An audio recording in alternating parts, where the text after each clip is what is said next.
Jóvenes, ¿cómo están? Muy buenas tardes, ¿pueden escucharme? Sí, profesor. Muy buenas tardes a todos, jóvenes, ¿me pueden escuchar? Veo que sí. A ver, Sí, profesor. chicos, vamos a Sí, iniciar la profesor. sesión. Gracias por responder, gracias. Vamos a iniciar la sesión, semana número 5, avanzando este ciclo extraordinario rápidamente. Y vamos a iniciar con dos puntos bastante interesantes. Primero vamos a iniciar con la respectiva captura de pantalla. Vamos a prender la cámara para iniciar con la sesión y la captura de pantalla. A ver. Ajá. Ok. Buenas noches a todos. Prendemos la cámara. Sonrían, peínense. Sonrían. Van a salir en cámara. Peínense. Una sonrisa. Listo. Ok, continuamos. En esta sesión nos toca ver varios temas interesantes e importantes que vienen continuamente dentro de las preguntas del examen de admisión. En esta ocasión vamos a ver, para empezar, el tema del precio. ¿Qué es el precio? ¿Qué entendemos por el precio? ¿Cómo manejamos el precio? ¿Por qué es tan importante el precio dentro del proceso económico? Ok, vamos a ver. Para empezar, el precio no es otra cosa que la expresión monetaria del valor de los bienes y servicios que se intercambian en los mercados. De esta definición debemos precisar que el valor es la importancia que un individuo le otorga al objeto material o inmaterial que está produciendo.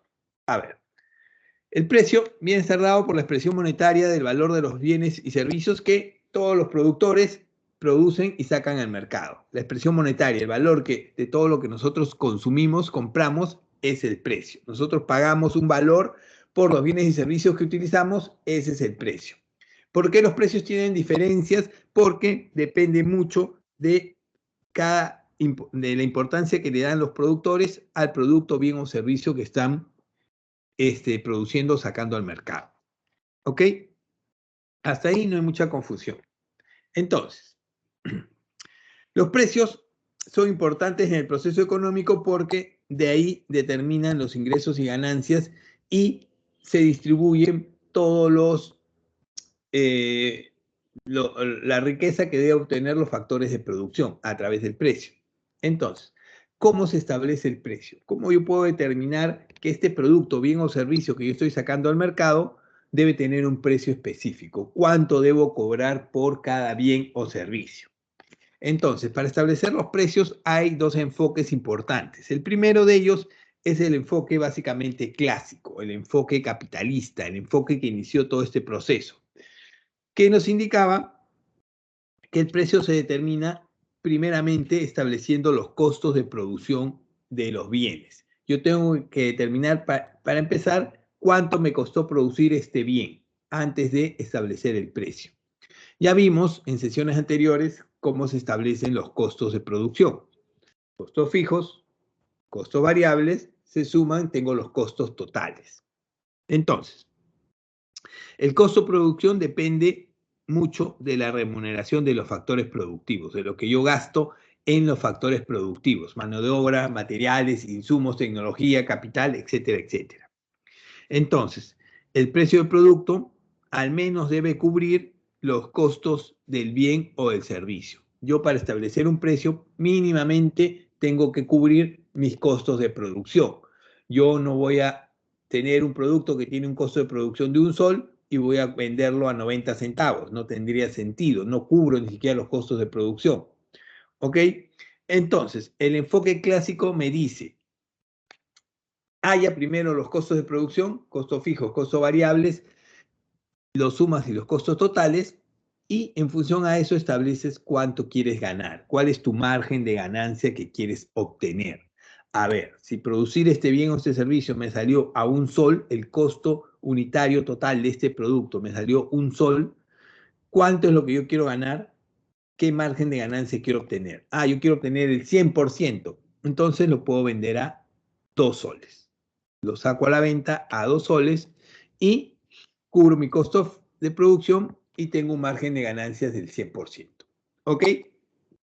Ese es el enfoque clásico. El enfoque clásico te dice que de esta manera se establecen los precios.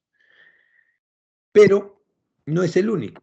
Los enfoques han ido cambiando, han ido evolucionando y hemos visto cómo han ido adaptándose al desarrollo de los tiempos y de pronto tenemos un enfoque nuevo, el enfoque neoclásico. El enfoque neoclásico establece que, si bien es cierto, es importante establecer los costos de producción, pero no es la única variable que yo tengo que conocer para obtener y determinar el precio. ¿Qué me dice el enfoque neoclásico? Los precios dependen de la teoría de la utilidad, que puede ser entendida como cuánto están dispuestos a pagar los consumidores, todos nosotros los clientes, por el producto que estoy sacando al mercado. Entonces, para yo poder establecer cuánto me cuesta este bien o este servicio, qué precio le debo poner, primero tengo que establecer los costos, eso ya está establecido. Pero también tengo que conocer cuánto están dispuestos a pagar todos los consumidores por este bien. Si están dispuestos a pagar un precio alto, le pongo un precio más alto. Pero si no están dispuestos a pagar un precio alto, le pongo un precio más bajo. Reduzco mi margen de ganancia.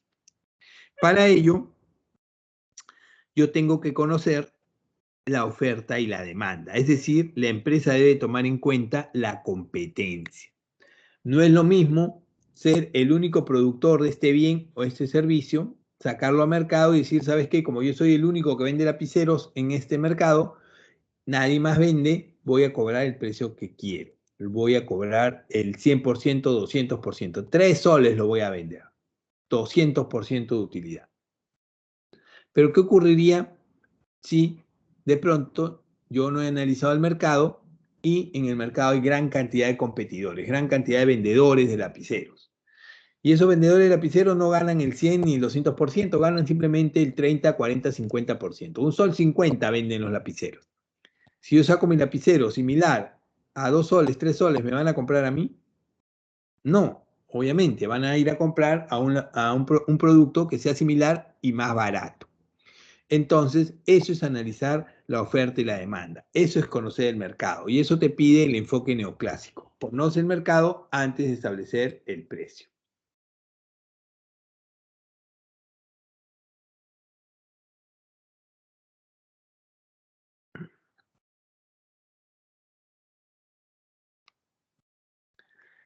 Ok, continuamos.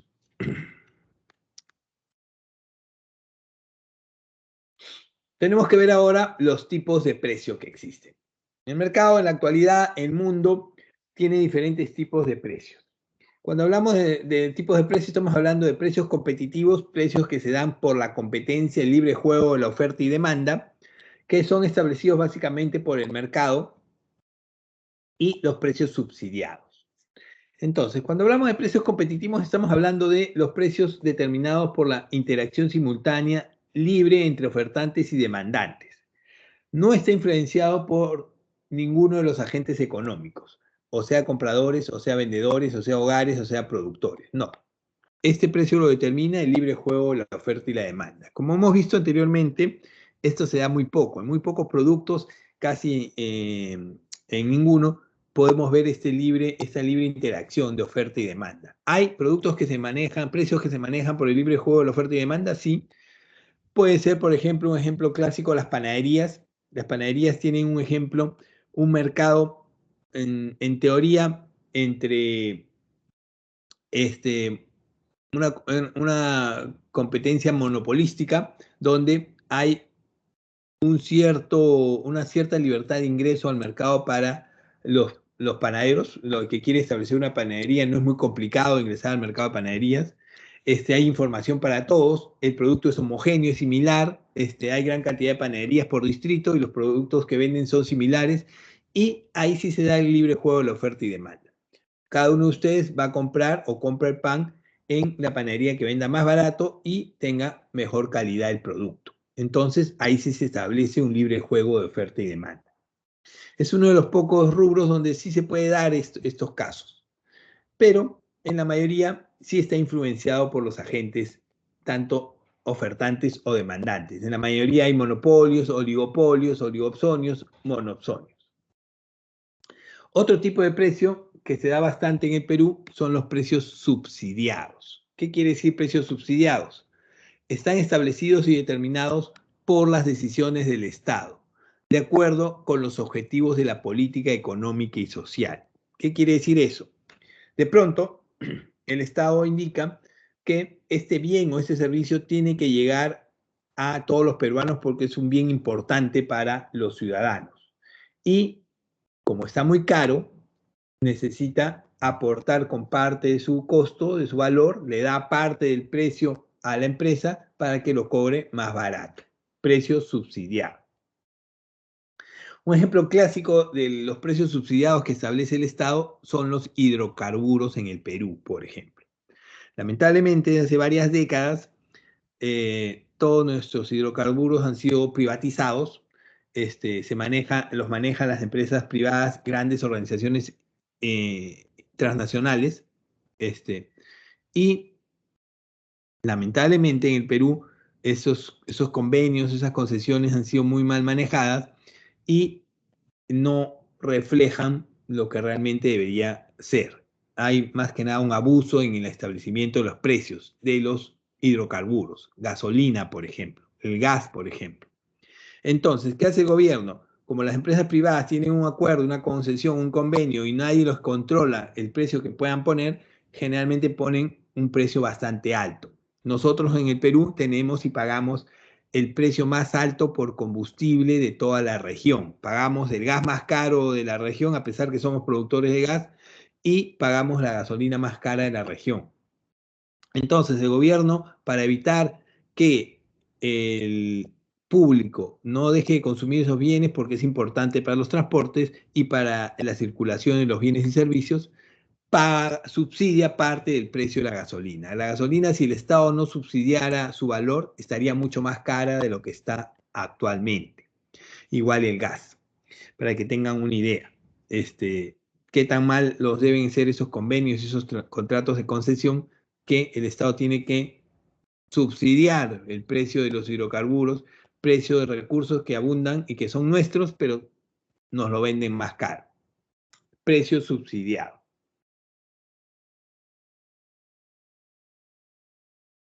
Acá hay algunas noticias importantes en el caso de subsidios de actualidad que pueden interesarles, que puede venir como texto de alguna pregunta, que hablan sobre subsidios. Indecopi establece que el Perú ratifica la valla arancelaria para el biodiesel subsidiado de Argentina.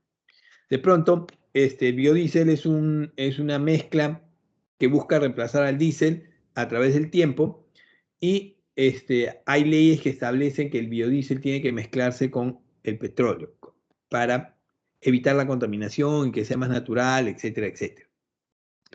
Se inició con una mezcla del 5%, después va a aumentar al 20% y ahí se espera llegar que el 100% de los combustibles sea biodiesel. Estamos en el rango del 20%. ¿Qué quiere decir esto? Que a la gasolina, al petróleo, se le echa 20% de biodiesel para que sea más natural, menos contaminante. Entonces, necesitamos producir biodiesel. Se importa biodiesel de otros países porque nuestra producción no abastece. Y en este caso, Argentina subsidia, el gobierno argentino subsidia, el Estado subsidia a los productores de biodiesel y tienen un costo muchísimo más barato que productores nacionales en ese servicio. Por eso que Indecopi establece y dice, ¿sabes qué? Como tu combustible tiene un costo más barato porque el Estado cubre parte de ese costo, yo te voy a cobrar un arancel, un impuesto más caro. Para el que traiga, te cobro un arancel, un impuesto por el biodiesel.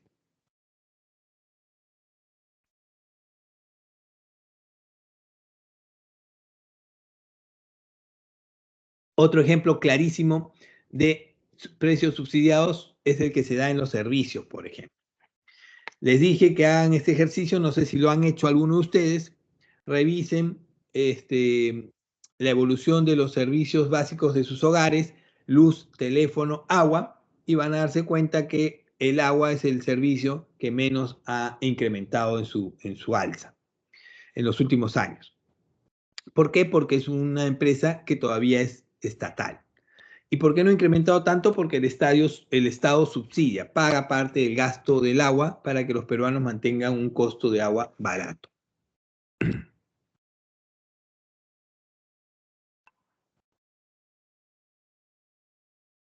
¿Ok?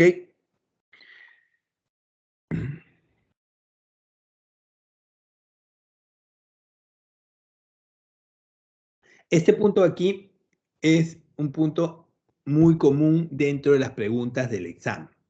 Dentro de las preguntas del examen, si han revisado, esto viene con cierta continuidad. Entonces, tenemos que tenerlo claro. Control de precios. ¿Qué es el control de precios? ¿Qué entendemos por control de precios? No es otra cosa que la intervención directa hecha por un gobierno como mecanismo para regular los precios en el mercado. El gobierno de un país, el gobierno del Perú, por dar un ejemplo, establece y dice, voy a intervenir y voy a establecer que el precio de este bien o este servicio tenga un precio máximo o mínimo. ¿Ok? ¿Por qué? Porque todos los peruanos tienen que tener acceso a este producto, bien o servicio. Es por eso que las empresas privadas no pueden cobrar más de lo que establece este precio máximo para que todos los peruanos tengan acceso a este bien.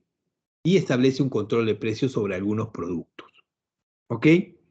Entonces, el gobierno de un país puede tomar esta decisión con la intención de fomentar la producción nacional o combatir la inflación. Cuando hablamos de control de precios, hay dos posibilidades. La primera es un precio máximo y la segunda es un precio mínimo. ¿Qué es establecer un precio máximo?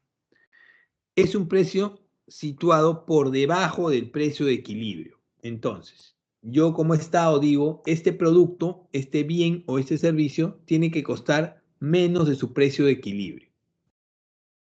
¿Para qué hago eso? Esto busca favorecer a los consumidores, busca que el consumidor nacional consuma y tenga acceso a mayor cantidad de este producto porque es de importancia para sus necesidades. ¿Ok? Entonces, lo que busca es incrementar el consumo de este bien. Un precio máximo es establecido legalmente por el gobierno debajo del precio de equilibrio con el objetivo de beneficiar a las personas de escasos recursos. ¿Ok? Acá hay una gráfica y vamos a darle un ejemplo. A ver, imagínense un producto de primera necesidad que sea de gran consumo por los peruanos. ¿Qué producto de primera necesidad es consumido continuamente por los peruanos? Todos los días se consume. ¿Qué producto puede ser? El arroz, la papa, el arroz, la papa, el agua. Muy bien, vamos a tomar uno nomás. El agua no, porque el agua ya está subsidiada, le acabo de explicar, ya tiene un subsidio y ya el precio es bajo en realidad. Vamos a hablar de un producto de primera necesidad, el arroz. El arroz, vamos a hablar del arroz. Imagínense lo siguiente. En el Perú, y esto es una realidad, los peruanos somos arroceros. Nos gusta comer arroz con todo. Comemos el arroz con el segundo, el arroz con la sopa, el arroz con el postre, para todo le metemos arroz. Arroz chaufa, arroz con pollo, arroz con el guiso, hasta el ceviche algunos le meten arroz, en la sopa el aguadito, arroz, en el postre el arroz con leche, todo. Entonces, el Estado dice, ¿sabes qué? En el Perú se consume bastante arroz y yo necesito que los peruanos sigan consumiendo arroz. Es más, incrementen su consumo de arroz. ¿Ok? A ver, yo les pregunto si han hecho su tarea. ¿Cuánto está el kilo de arroz en el mercado en promedio?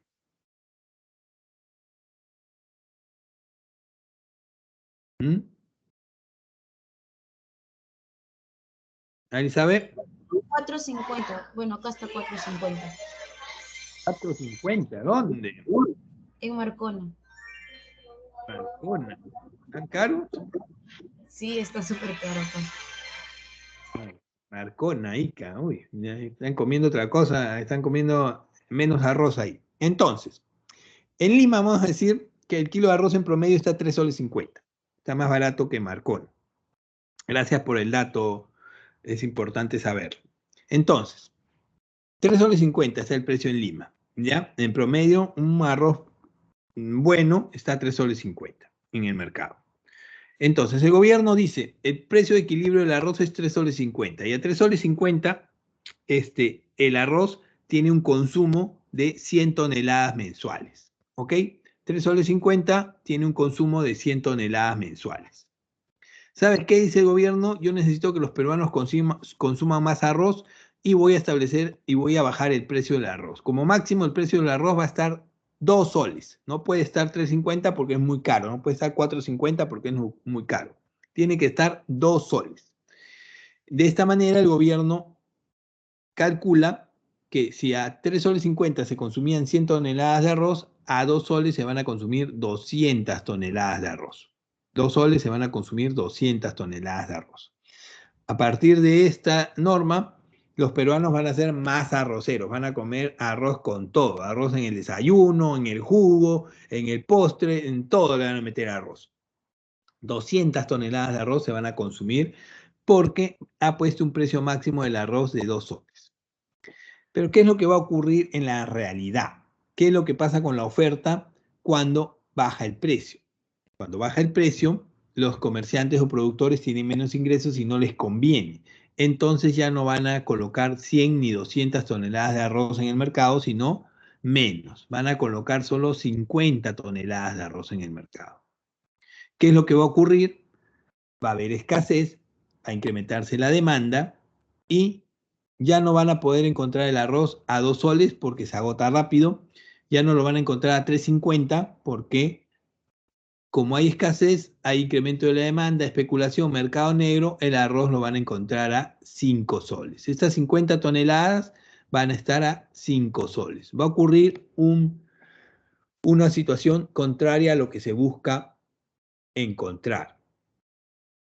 50 toneladas de arroz, la gente se va a pelear por el arroz, va a ganar el arroz el que pague más por el kilo y ya no van a encontrarlo a 2 soles ni a 3 soles, 5 soles.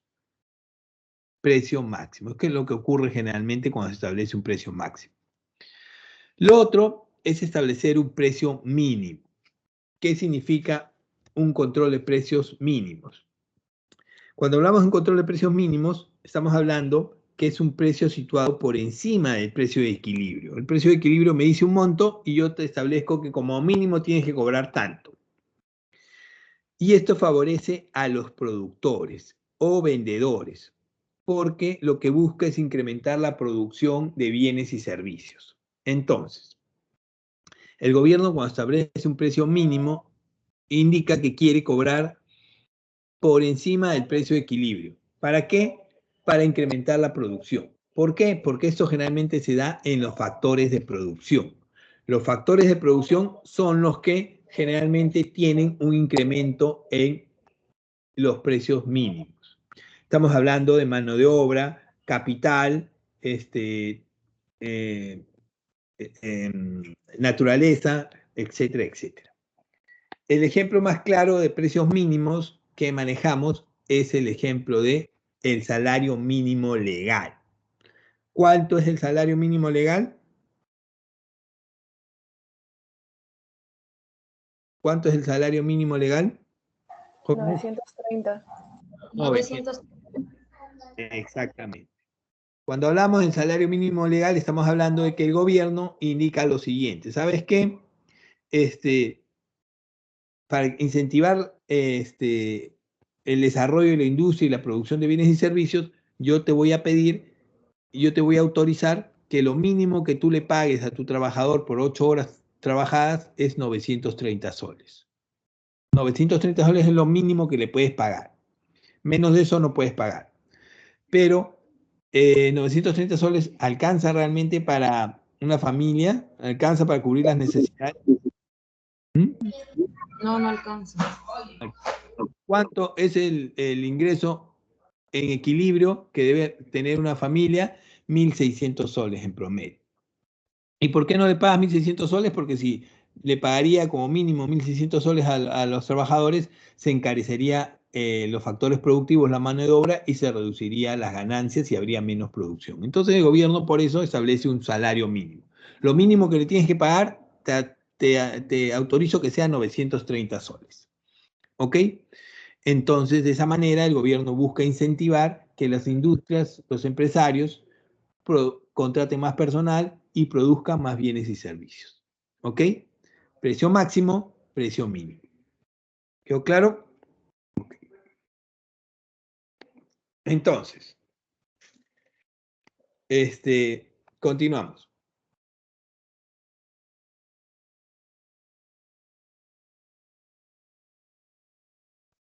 El otro punto que tenemos que ver es el de discriminación de precios.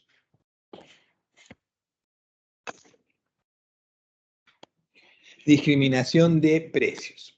A ver, cuando hablamos de discriminación de precios, no estamos haciendo referencia a la discriminación clásica de personas. Acá no hay el tema de que yo te trato diferente por un tema racial, cultural, social, no estamos refiriéndonos a eso. La discriminación de precios es una herramienta que utilizan las empresas, las industrias, para poder tener mayores ventas y colocaciones.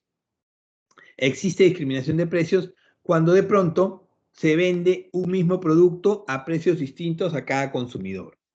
Este producto, igualito, sin cambiarle nada, sin modificarle nada, yo lo vendo a precios diferentes a ti, a ti, a ti o a ti.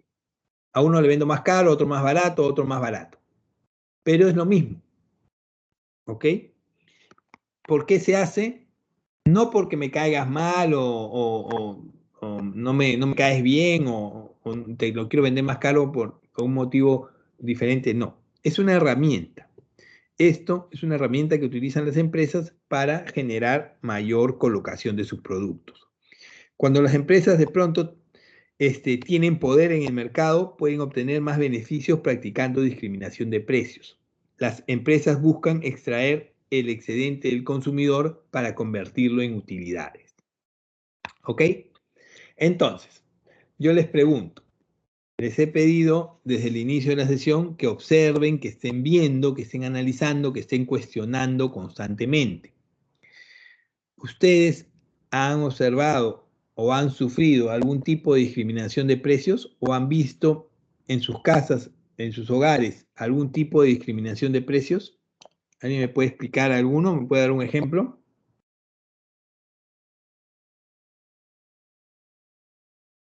¿Jóvenes?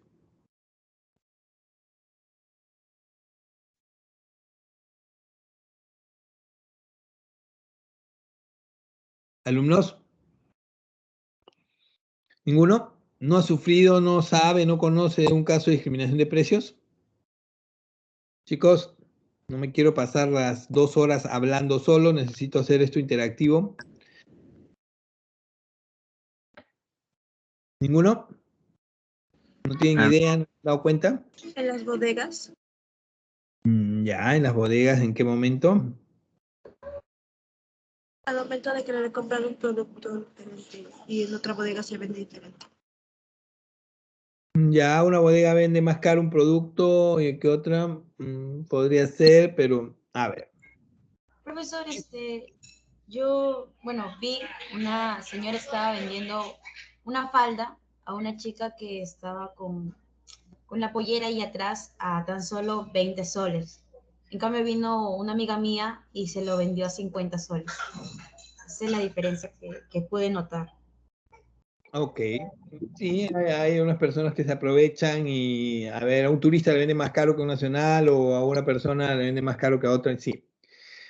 Pero esos pueden ser casos muy esporádicos en el tema de negociación, pero discriminación de precios en la economía es mucho más común de lo que ustedes piensan. Yo estoy seguro que ustedes han sufrido discriminación de precios y ni cuenta se han dado.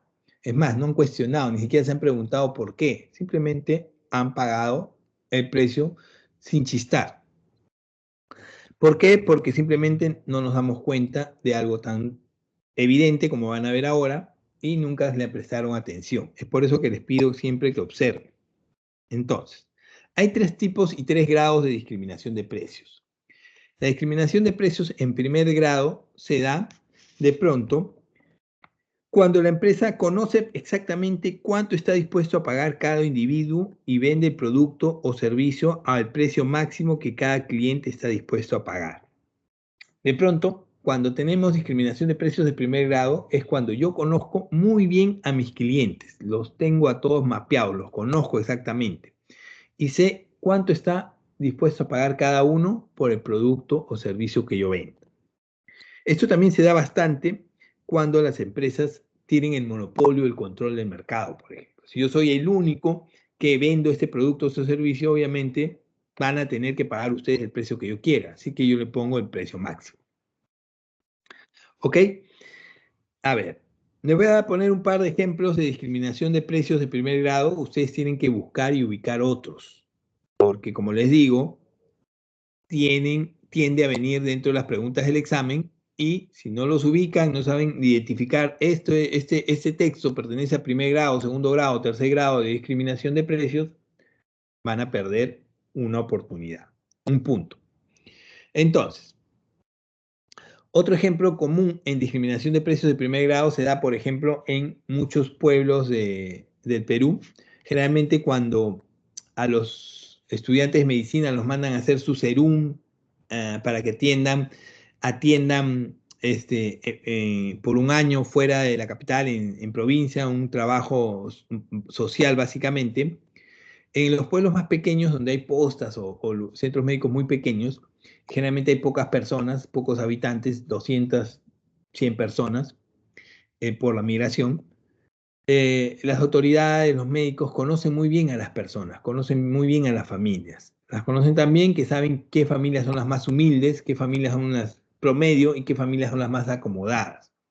Es por ello que cuando ocurre un imprevisto, un accidente, generalmente a las familias más humildes, a los que tienen menos ingresos, les cobran lo mínimo o no les cobran por la atención. A los que están en un nivel promedio, les cobran la tarifa normal. Pero a los que tienen mayores ingresos en esos pueblos, les cobran una tarifa por encima del promedio. ¿Por qué? Para cubrir y poder balancear los gastos en los servicios. ¿Ok? Otro ejemplo de discriminación de precios en primer grado se da, por ejemplo, en los mercados. Les he dicho que acompañen a sus padres a los mercados, a los supermercados, y muchos de sus padres hacen sus compras para toda la semana. Van los sábados o domingos a hacer la compra para toda la semana. ¿Sabes qué? Vamos a comprar para toda la semana para no estar saliendo al mercado a cada rato. Y ellos ya tienen fijo sus caseros. Ellos ya tienen su casero que les vende verduras, su casero que les vende pollo, el casero que les vende menestras, etcétera, etcétera. Entonces, cuando llegan sus padres al casero que le vende verduras, el casero les hace su rebaja, les da su yapa, les atiende muy bien y le reduce el precio. ¿Por qué? Porque es su cliente continuo, el cliente que normalmente todas las semanas va a comprarle. Él lo conoce. Pero de pronto, si ese vendedor le llega a un cliente que no conoce la primera vez que ha llegado a comprar, le va a vender al precio de lista. ¿Sabes qué? El precio es tanto y punto. No, ¿por qué tan caro? Ese es el precio. No lo conoce, es la primera vez que le compra. Le va a dar preferencia y le va a dar reducción de precio al casero que siempre le compra. Discriminación de precios de primer grado. La discriminación de precios de segundo grado es más común. ¿Cuándo se da una discriminación de precios de segundo grado? Ocurre cuando se agrupa un producto en función a la disposición a pagar en el mercado, cobrando un precio distinto a cada grupo en función a esa disposición. Esta estrategia es muy común en las ventas de gran volumen, así como en los productos que se venden agrupados o en pack. Entonces, cuando vemos una discriminación de precios de segundo grado, cuando las empresas utilizan los famosos combos, los famosos paquetes, el famoso 3x2 de Metro, 2x1. ¿Han escuchado? De pronto en los supermercados hay un 3x2 y si compras 3 unidades te sale al precio de 2, pero si llevas una te sale más caro. Por ejemplo, imagínense lo siguiente, de pronto a mí se me ha antojado cenar atún, por ejemplo. Estoy a dieta y quiero cenar atún. Así que terminando la clase me voy a ir a Metro, que está acá a la vuelta, y me voy a comprar un atún para comer mi atún, salada de atún. Pero llego a Metro y me doy con la sorpresa de que una lata de atún está a 5 soles. Pero hay una promoción que dice que si llevo 3 latas me va a cobrar el precio de 2, o sea, 10 soles. Entonces cada lata estaría saliendo a 3 soles 30. Pero yo no quiero llevar 3, yo solo quiero una. Ahorita quiero comer, no quiero, ¿para qué voy a llevar tanto? Entonces, por una me cobran 5 soles. Me están vendiendo el mismo producto, yo por esa lata que voy a pagar 5 soles, es exactamente lo mismo que las otras 3 latas que están a 10 soles. Pero por llevar una sola lata me están cobrando más que por otro que lleve esas 3 latas. Discriminación de precios. El famoso 3x2 o 2x1. Ocurre también con los paquetes y combos de telefonía, por ejemplo. La telefonía te dice que, ¿sabes qué? Si tú llevas un solo servicio te cobra un precio, pero si llevas un dúo o trío te lleva más barato. A ver, imagínense que yo solo quiero contratar servicios de internet, porque hago home office por las clases, etcétera, etcétera. Y voy a Telefónica y le digo, ¿sabes qué? Movistar, quiero que me vendas en internet, me des el servicio de internet. Ok, ¿solo quieres internet? Sí, está más que internet. Entonces te cobro 100 soles mensuales. Ok, pero si lleva el trío de Movistar, me llevas internet, cable y telefonía, te voy a cobrar por los 3 150 soles, 50 cada uno. No, yo no quiero cable, no quiero teléfono, quiero internet nada más. ¿Por qué me cobras más caro a mí que solo llevo internet que a los demás que llevan 3 productos? Discriminación de precios de segundo grado.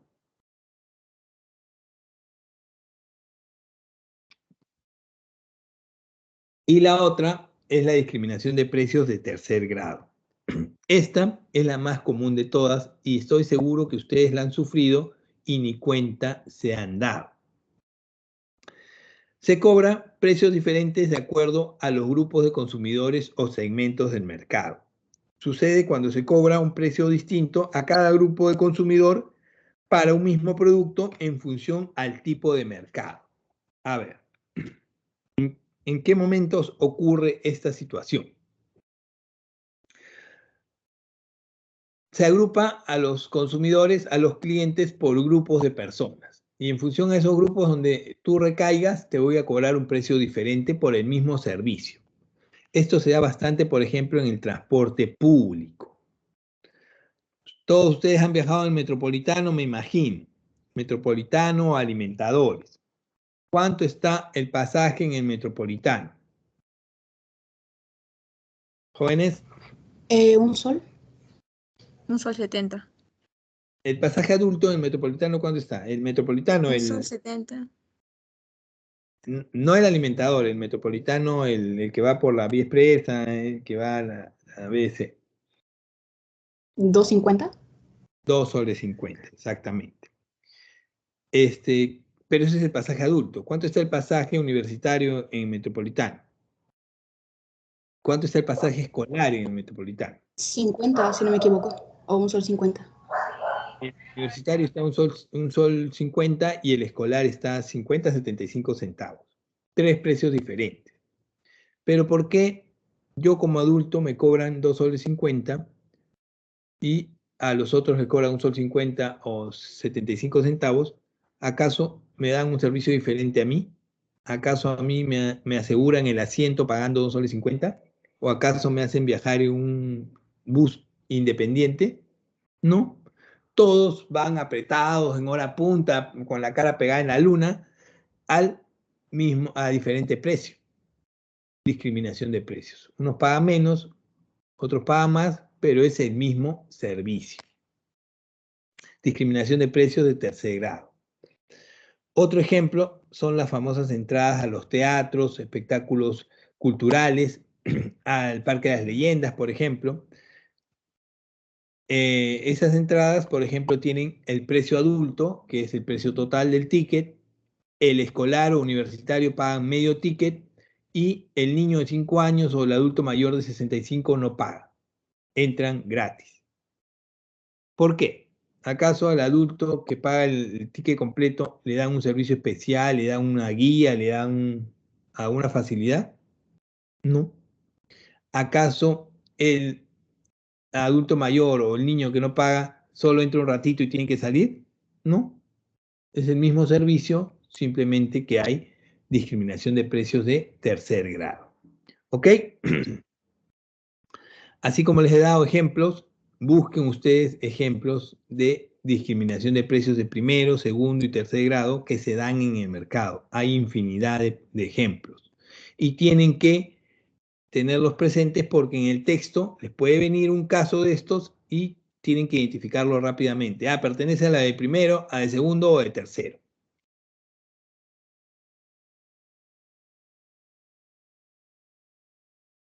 Centros turísticos, ¿en qué sentido? Por ejemplo, el ingreso a Machu Picchu también tiene discriminación de precios de tercer grado. El turista paga un precio, el turista nacional peruano paga otro precio, el turista cusqueño paga otro precio. Hay 3 precios diferentes. El turista, el extranjero, paga un ingreso a Machu Picchu $20. El turista nacional, el peruano, de Lima, de Tacna, paga ingreso a Machu Picchu $10. Y el turista cusqueño, el mismo cusqueño que va a Machu Picchu, paga $5. Hay una diferencia en el precio. ¿Perdón? Una pregunta.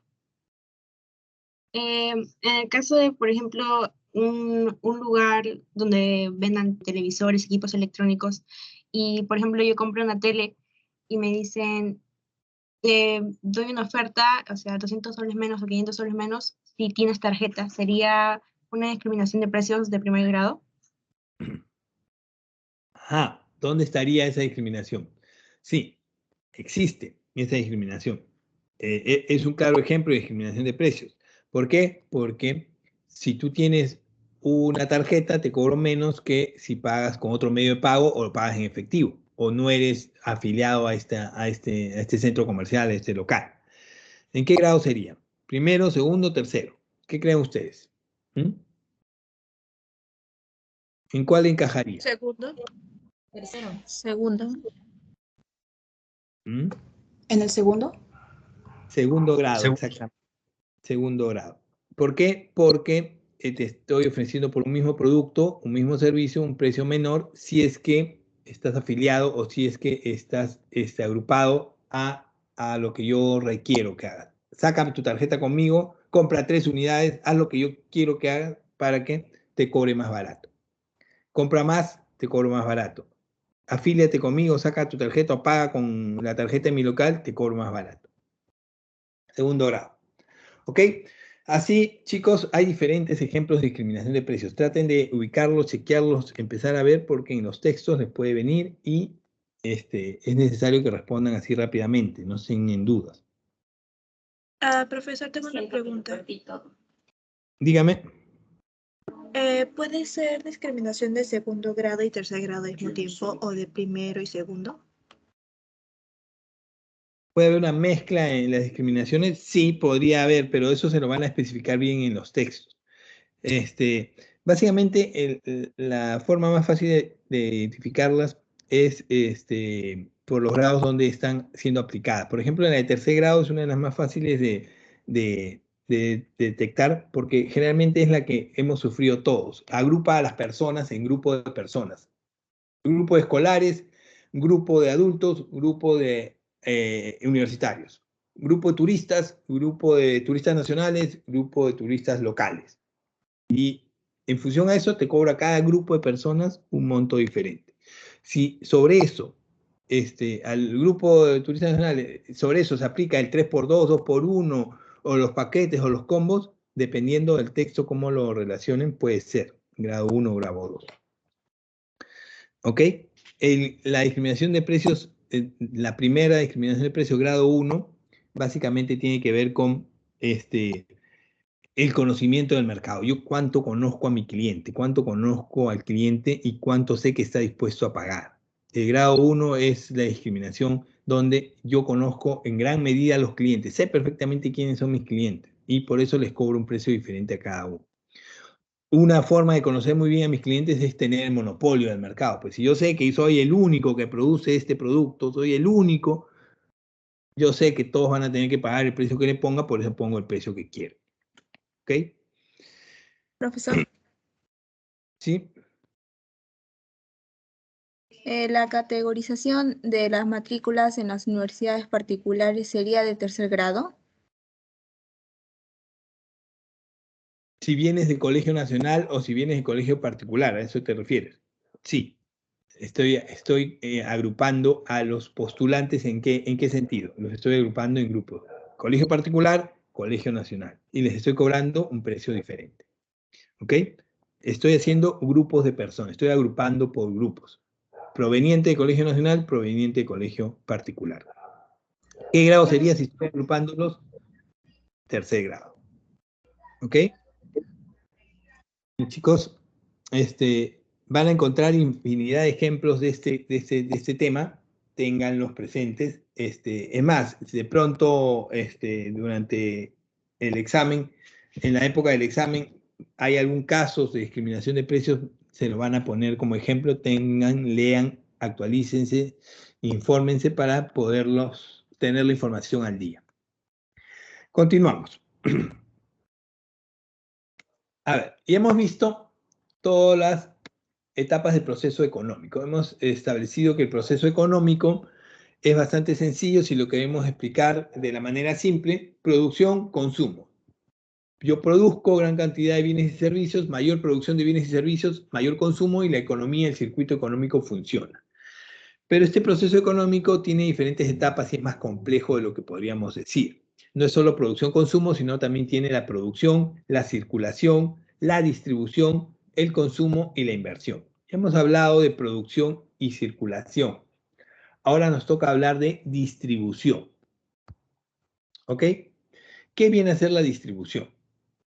Hemos mencionado también que en la etapa de producción, cuando yo produzco bienes y servicios, no se trata simplemente de tener la magnífica y genial idea de producir este bien porque sé que va a ser un boom en el mercado y voy a rayar y me voy a hacer millonario. Con esa idea genial, yo no tengo el producto en el mercado. ¿Qué tengo que hacer? Combinar los factores de producción.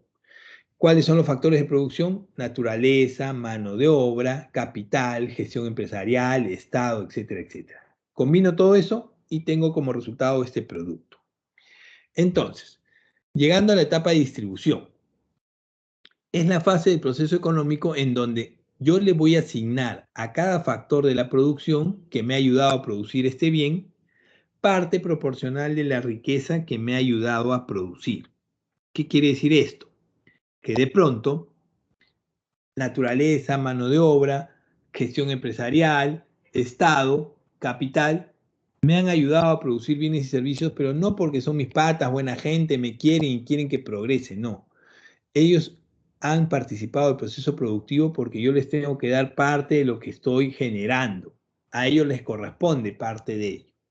¿Y qué les corresponde? A la tierra o naturaleza le corresponde la renta o el alquiler. Al trabajo, a la mano de obra, a los trabajadores les corresponde el salario. Al capital, al inversionista le corresponde el interés. A la empresa, a la gestión empresarial, mi capacidad organizativa me corresponde la ganancia, el beneficio.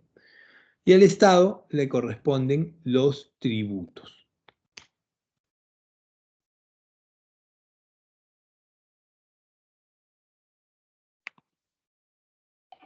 Entonces, ¿cómo funciona esto? ¿Quién se encarga de hacer la distribución entonces? ¿Quién se encarga de asignarle a cada factor productivo la parte de la riqueza que ha ayudado a producir? ¿Quién es el encargado de eso? El encargado de distribuir lo que le corresponde a cada factor productivo vendría a ser la empresa. La institución a través de la cual se distribuye la renta es el mercado, a través de la empresa, donde cada factor de la producción aporta una proporción diferente en la creación de la riqueza, cuya distribución se hace en base a este aporte.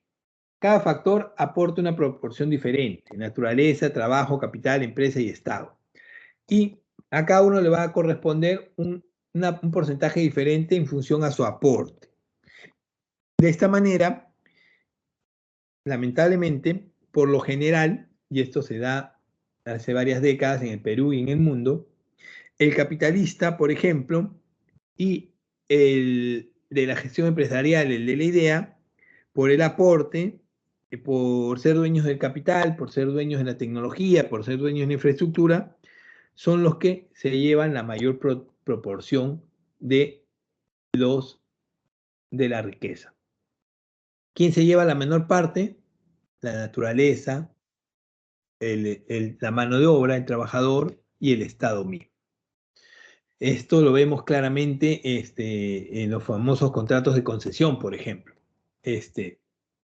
La naturaleza, los recursos naturales, propiedad de todos los peruanos, se lleva una mínima parte, nos dan un canon por eso, una renta mínima. Los trabajadores, los que explotan los recursos, todos le dan su salario mínimo. ¿Quién se lleva la mayor parte? El inversionista, el empresario, y al Estado le pagan sus tributos y demás. Ni los tributos pagan en muchos casos porque el Congreso termina exonerando impuestos a las grandes transnacionales. Entonces, ¿quién se está llevando la mayor parte de esto? La empresa o el capitalista. Esto es así. Lamentablemente, hace muchas décadas está funcionando de esta manera. Y esto genera que lamentablemente hay una desigualdad en los ingresos.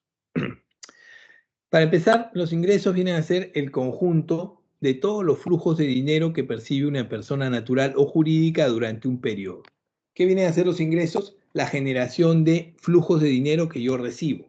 Yo como trabajador, ¿cuáles son mis ingresos? Mi sueldo, mi salario, o las inversiones que haga, o el negocio que pueda poner, o lo que pueda vender. Entonces, yo tengo que establecer mis ingresos porque necesito cubrir mis necesidades. Tengo gastos que cubrir.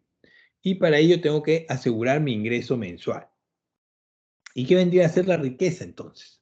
La riqueza vendría a estar dada por el stock de bienes económicos, activos o dinero que posee una persona natural o jurídica en un momento del tiempo. Entonces, para empezar yo tengo que tener ingresos. Yo no puedo llegar a la riqueza si no tengo ingresos. Ok, ya tengo mis ingresos y esos ingresos me sirven para cubrir mis necesidades. Entonces ya hemos visto que yo tengo que hacer mi presupuesto. El presupuesto puede tener dos resultados: presupuesto deficitario y presupuesto superavitario. Pongamos que yo tengo presupuesto superavitario.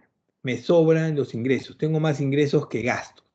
Entonces yo puedo, con ese excedente, ahorrar, hacer un stock de bienes económicos y ir ahorrando poco a poco y después invertirlo. ¿Para qué? Para generar más ingresos y llegar a la riqueza.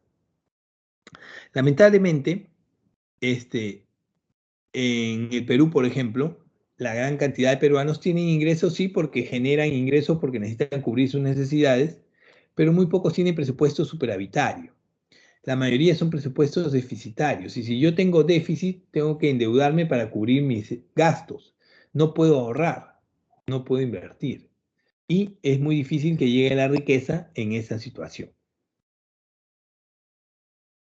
Entonces, ¿por qué se da esta situación? ¿Por qué tenemos esta situación?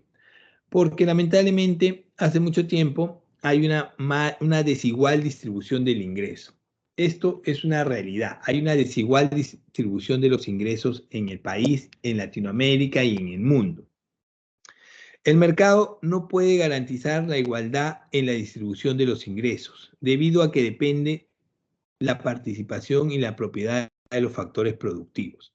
De pronto, el mercado no puede distribuir adecuadamente a cada factor de la producción lo que le corresponde. A ver, mano de obra, tú te sacaste el ancho, te explotaron, te hicieron trabajar 12, 14 horas, te corresponde tanto. No, el mercado no puede hacerlo porque depende mucho de la propiedad de los factores productivos. O sea que depende del empresario y del capitalista. Entonces, ¿cuáles son las causas de la desigual distribución de los ingresos? La estructura productiva y tecnológica del país. Un país que tiene pobre estructura productiva y tecnológica se va a ver obligado a pedir inversionistas de afuera, extranjeros, que traigan la tecnología, que traigan el dinero. Y se va a ver condenado a esta desigual distribución de los ingresos. ¿Es bueno la inversión extranjera? Por supuesto que sí, pero lamentablemente bajo condiciones justas. Lamentablemente, hace varias décadas no tenemos condiciones justas en esa distribución. Otra causa es la estructura de la propiedad de los recursos y del capital.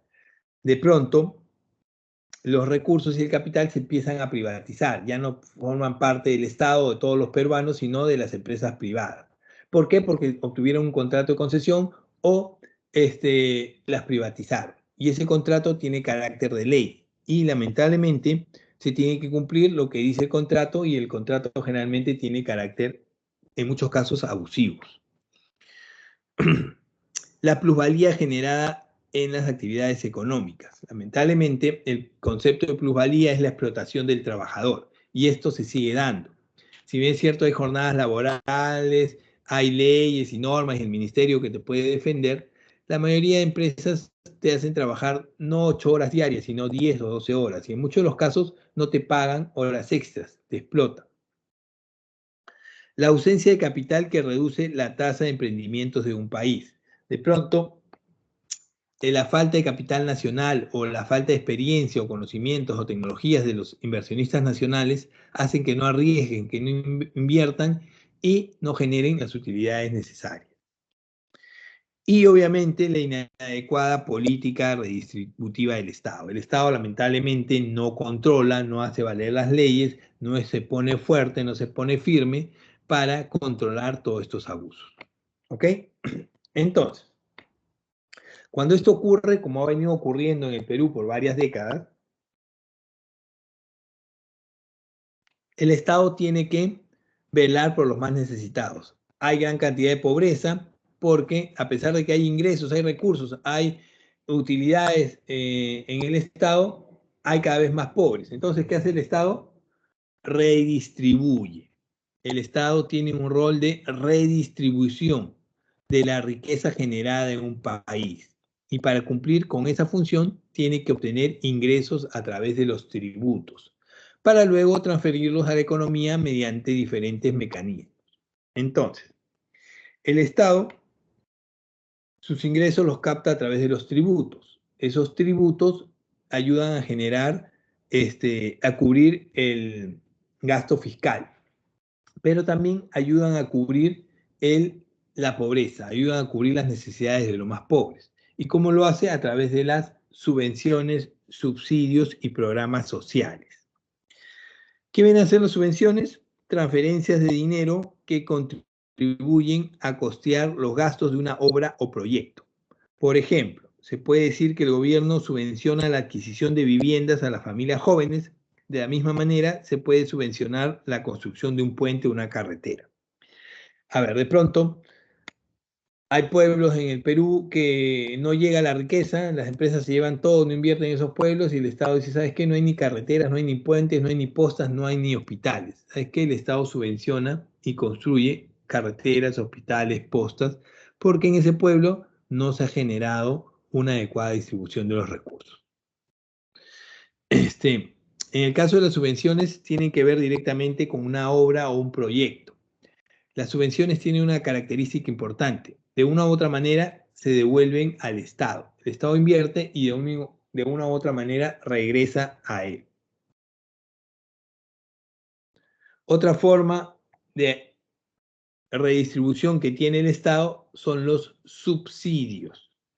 ¿Cómo se diferencia el subsidio de la subvención? La subvención es el aporte del Estado en una obra, un proyecto, y el subsidio viene a ser dado por una transferencia directa de dinero a través de una ayuda social. El Estado, a través de un bono, planifica y ayuda a los más necesitados. Entonces, un ejemplo de subsidio es el famoso bono que se dio por el COVID, ¿se acuerdan? Inició la pandemia, nadie podía salir y el Estado empezó a repartir bonos a las familias del Perú. A los más necesitados les cayó 1, 2, 3 bonos. A algunos les cayeron los 3 bonos, a algunos nunca les cayeron bonos porque ya explicamos el problema del censo que hubo, la diferencia entre hogar y familia. En una casa puede haber varios hogares, siempre y cuando cada uno administre sus propios ingresos. Si todos juntan sus ingresos y sus gastos, hay un solo hogar en esa casa. Pero en la mayoría de hogares del Perú, en la mayoría de viviendas del Perú, hay 3, 4 hogares. Cada piso es un hogar diferente. Lamentablemente, en el último censo no se estableció eso correctamente y solo había un bono por casa. Y los demás hogares no tuvieron porque no explicaron bien a la hora de censar.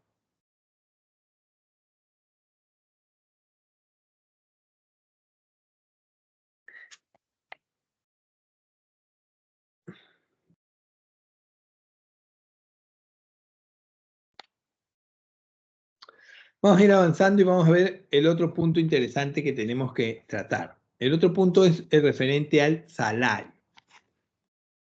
A ver, este punto tiene que ver con el capital humano. En ese sentido, el capital humano es parte de los factores de producción con el tema de la mano de obra y cómo se le paga a la mano de obra, cómo se le paga a este factor de la producción, qué parte de la riqueza le corresponde el salario, el sueldo. Entonces, el salario es el precio pagado por la fuerza de trabajo y representa la compensación a la actividad humana desplegada en el proceso productivo. Al generar los bienes y servicios, en este sentido, el salario es el precio del factor trabajo y se paga usualmente en dinero. Entonces, el salario tiene diferentes formas. Se clasifica en la siguiente forma: según la persona que lo percibe, según el poder adquisitivo y según lo que se pague. ¿Ok? Entonces, según la persona que lo percibe, el salario puede ser jornal, sueldo, honorarios, emolumentos y dietas. Esta parte es importante porque hay una diferencia entre jornal y sueldo. A ver, según la persona que lo percibe, el jornal es el dinero que se paga al trabajador obrero por un día o una jornada laborada. El jornal es lo que se le paga a un trabajador obrero por un día o una jornada laborada. Entonces, yo les hago esta pregunta, y esta pregunta que voy a aclarar aquí tiene que ver con muchos otros puntos en el tema económico. No vienen en material, no se lo enseñan así directamente. Es parte de lo que ustedes tienen que conocer, pero viene relacionado con diferentes puntos: costos de producción, tributación, salario, y si no lo tienen claro se van a confundir. Entonces, si el jornal es el pago que recibe el personal obrero por cada día y jornada laborada, yo les pregunto, ¿a quién se considera personal obrero? ¿Quién es ese trabajador obrero? Este trabajador, su trabajo que hace es el de obrero. ¿A quién se le considera obrero?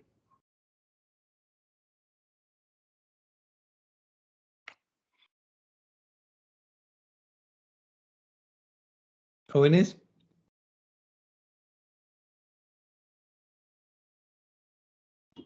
¿A qué tipo de trabajador se le considera obrero? ¿A quién? ¿Alguna duda, alguna idea, algo que se les venga a la cabeza? ¿Qué es lo primero que... A los que están en el sector informal.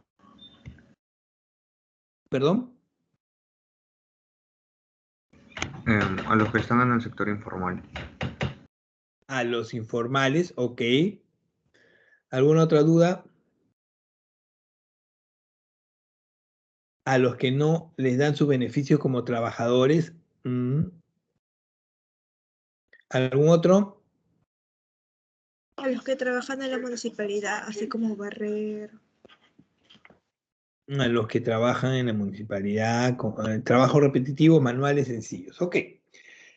Esto lo tienen que tener claro porque veo que no lo tienen claro, no está en el material, pero es parte de lo que ustedes tienen que conocer. A ver, personal obrero se le considera a todo aquel trabajador que participa directamente del proceso productivo de una industria, en una empresa. A ver, todo aquel que participa directamente del proceso productivo de una empresa, en una industria, es trabajador obrero. Ejemplo, yo tengo una fábrica de confecciones, yo confecciono jeans, ¿ok? ¿Quién participa directamente del proceso productivo? ¿Quién hace los jeans? El costurero, el bordador, el armador. Entonces ellos son personal obrero. Yo tengo una empresa de construcción, construyo edificios, casas, departamentos. ¿Quién hace las casas, los edificios, los departamentos? El albañil, el jefe de mano de obra, etcétera, etcétera. ¿Ok? Ellos son considerados personal obrero. Que coincida las definiciones, he escuchado muchas definiciones. Obrero es aquel que hace trabajo manual. Obrero es aquel que no está en planilla. Obrero es el informal. obrero es el que hace trabajos sencillos. No, que coincida el trabajo con el de un obrero no lo define. La definición es obrero es el trabajador que participa directamente del proceso productivo en una industria. ¿Ok?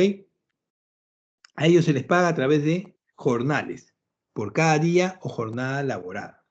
Ténganlo claro, porque esto tiene que ver mucho con costos de producción, tributación, salarios, etc. Entonces, el otro tipo de ingreso según la persona que lo percibe es el sueldo. ¿Qué es el sueldo? El sueldo es el pago percibido por los empleados que están en el sector público o privado. ¿Ok? Entonces, yo les vuelvo a preguntar, ¿a quiénes se les considera personal empleado?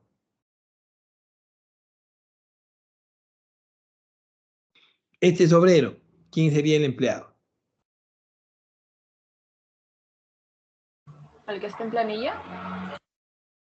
El que está en planilla, ok. ¿Alguna otra definición? ¿Algo que se les ocurra? ¿A quién considera ustedes como empleado?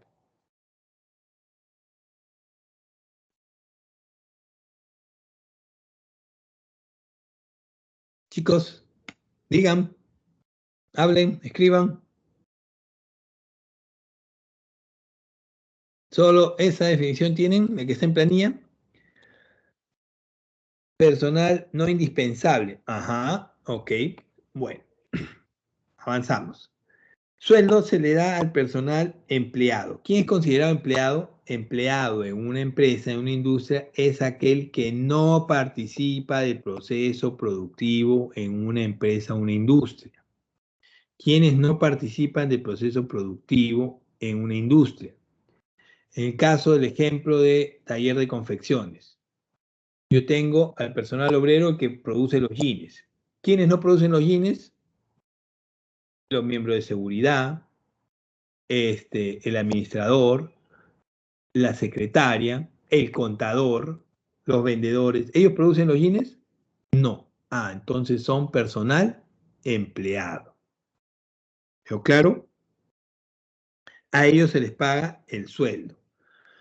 ¿Pueden estar en planilla? Sí, algunos están en planilla, la mayoría. ¿Y el obrero no está en planilla? El obrero también está en planilla, por si acaso. También recibe su boleta de pago, les hace sus descuentos y todo.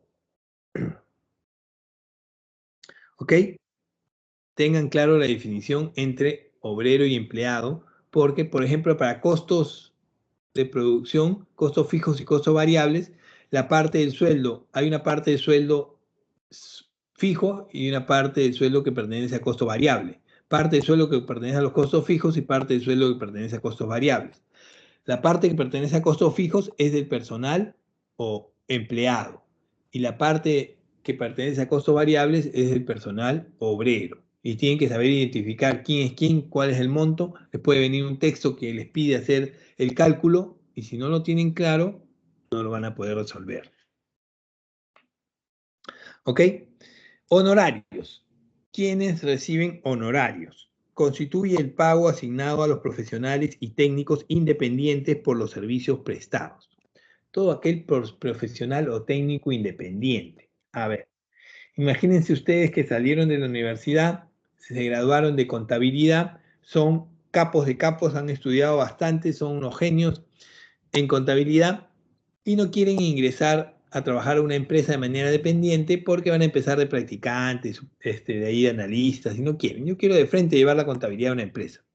Y por ello voy a trabajar de manera independiente. Voy a llevar la contabilidad de micros, pequeñas, medianas empresas y les voy a cobrar a cada uno 500 soles.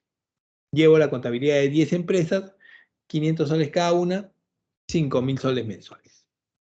No dependo de una sola empresa, soy independiente, dependo de mi capacidad de conseguir clientes.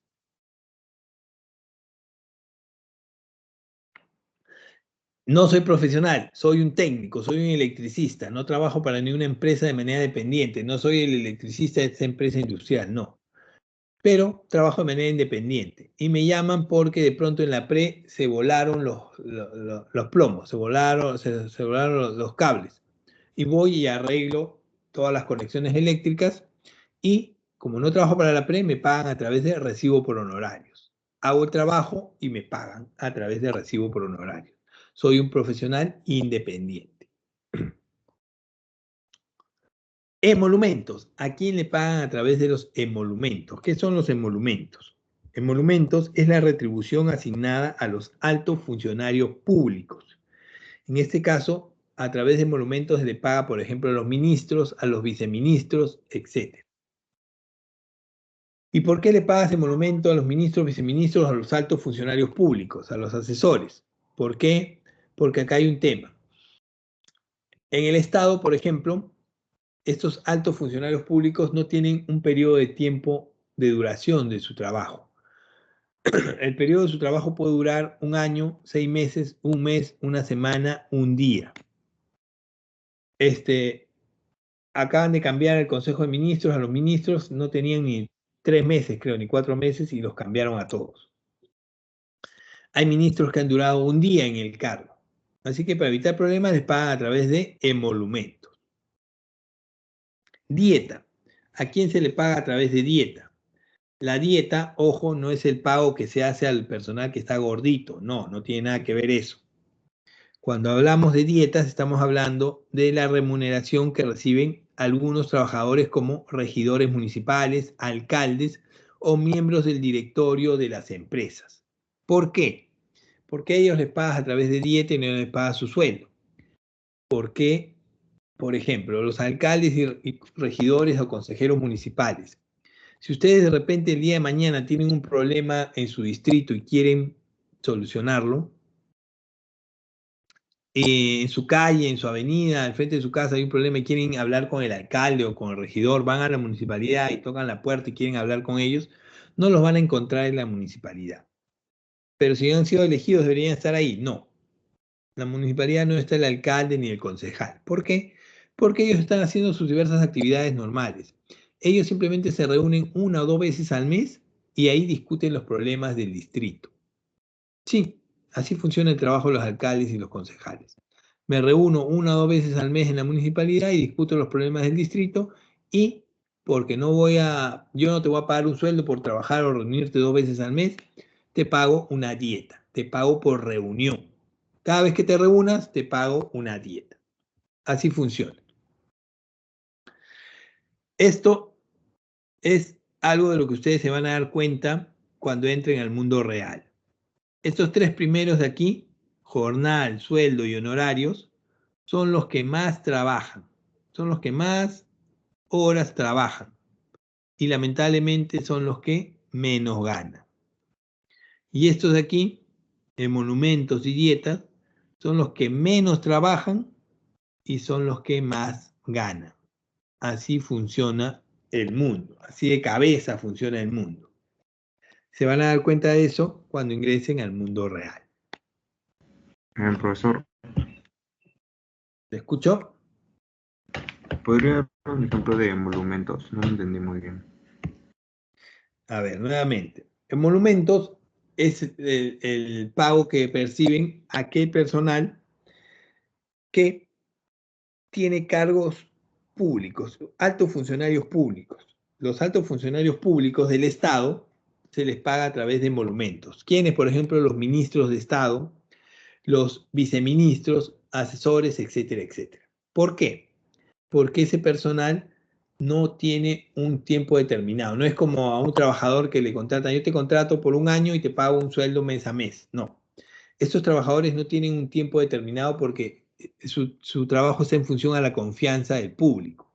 De pronto, el ministro que acaba de ingresar, va a leer, no sabes cuánto va a durar en el cargo. Puede durar 1 día, 1 semana, 1 mes, 6 meses. Es casi imposible, no existe hasta ahora un ministro que haya durado los 5 años del gobierno, de un periodo presidencial. Ni siquiera 3, los cambian cada cierto tiempo. Hay una crisis, salen. Pueden durar 6 meses, 1 mes, 3 meses. Hay ministros que han durado 1 día en el cargo. Entonces, como yo no sé cuánto tiempo vas a durar y no sé cómo te puedo pagar esos días, te pago por emolumentos. ¿Ok? Continuamos. Según el poder adquisitivo. Según el poder adquisitivo, ¿cuántos tipos de salario hay? Tenemos el salario mínimo legal, el salario mínimo vital, el salario nominal y el salario real. Cuando hablamos de salario mínimo legal, ya hemos conversado de esto, es un salario que lo establece el gobierno. El gobierno del país establece y dice lo mínimo de acuerdo a ley que le puedes pagar a un trabajador es 930 soles por jornadas de 8 horas de trabajo. ¿Ok? No le puedes pagar menos. De acuerdo a ley es lo mínimo que puedes pagar. ¿Ok? Es el salario mínimo legal. ¿Y qué vendría a ser el salario mínimo vital? El salario mínimo vital es lo que realmente necesita una familia para sobrevivir en el mes. No es 930 soles. En promedio son 1.640 soles. ¿Y quién establece eso? ¿Quién me dice cuánto es lo mínimo que necesita una familia de 4 integrantes para sobrevivir? El Instituto Nacional de Estadística e Informática, el INEI. Esta información es una información estadística, de conocimiento. No es ley, no es autoridad, no es una ley que tienes que pagarle eso, no. La ley establece que es 930. Lo demás es simplemente para que conozcas. Ya si las empresas quieren y se ven en la necesidad de pagar más a sus trabajadores, bienvenido sea. Hay empresas que pagan más de 930, hay empresas de acuerdo al trabajo que pagan 2.000, 3.000, 4.000, 5.000 soles. Pero no todas. ¿Ok? Salario nominal y salario real. ¿Qué vendría a ser el salario nominal y qué vendría a ser el salario real? En este sentido, el salario nominal es el expresado en unidades monetarias. La cantidad de dinero que le remuneran al trabajador por la labor que realiza, que puede ser por trabajo mensual, por hora o trabajo realizado. A ver, cuando hablamos de salario nominal estamos hablando del monto que sale en mi boleta. En mi boleta sale que yo gano 1.000 soles. Ese es mi salario nominal, el número, el monto que sale en mi boleta, 1.000 soles. ¿Y qué vendría a ser el salario real entonces? El salario real es la real capacidad de compra del salario nominal. ¿Qué quiere decir esto? Es lo que realmente puedo comprar con esos 1.000 soles. ¿Ok? Cantidad de bienes y servicios que puedo adquirir con el dinero que gano. Mi salario nominal puede decir 10.000 soles. De pronto mi salario nominal dice 10.000 soles. ¡Wow! Tienes un gran salario, van a decir. Pero ¿qué ocurre si estaríamos en una inflación y la real capacidad de compra de esos 10.000 soles no me alcanza? A ver, de pronto el pan, yo gano 1.000 soles, mi salario nominal es 1.000 soles. Pero mi salario real me dice que lo que realmente puedo comprar con esos 1.000 soles son 1.000 panes porque el pan está a un sol. Solo puedo comprar 1.000 panes porque el pan está a un sol. De pronto, el próximo mes el pan sube a 2 soles y mi salario sigue siendo 1.000 soles. Mi salario nominal es 1.000 soles, pero mi salario real ha subido o ha bajado. ¿Mm? De pronto el pan sube a 2 soles. Mi salario nominal se mantiene en 1.000 soles. Mi salario real ha subido o ha bajado. ¿Mm? Jóvenes, el salario nominal se ha reducido, porque ahora ya no puedo comprar 1.000 panes, sino puedo comprar solo 500 panes. Entonces, ¿por qué es importante conocer esto? Porque los cálculos se deben hacer siempre con salario real, no con salario nominal. ¿Cómo preferirían que les paguen ustedes? ¿Que en su boleta diga un monto bien bonito, bien alto, o de manera real? ¿Cómo prefieren su salario ustedes? ¿Mm? Cuando trabajen, ¿cómo van a preferir que les paguen? ¿De manera nominal o real? Que le hagan sus aumentos. ¿Cómo van a ser? ¿De manera nominal o real? De manera real. Hay un ejemplo bien práctico de este punto para que lo tengan bien en claro. ¿Cómo se aplica? A ver. Hemos dicho que el salario mínimo legal en el Perú es 930 soles. Si lo dolarizamos, en promedio te va a salir 300 dólares. ¿Ok? 300 dólares en promedio es el salario mínimo legal en el Perú. ¿Ok? Ustedes saben, y si no lo saben, les informo, que en Chile, por ejemplo, el salario mínimo legal en dólares, en promedio, viene a ser $750. Vamos a ponerle $700, ¿ok? El salario nominal en el Perú es $300 y el salario nominal en Chile es $700, ¿ok? Yo les pregunto, ¿qué salario quisieran ganar? ¿El peruano o el chileno?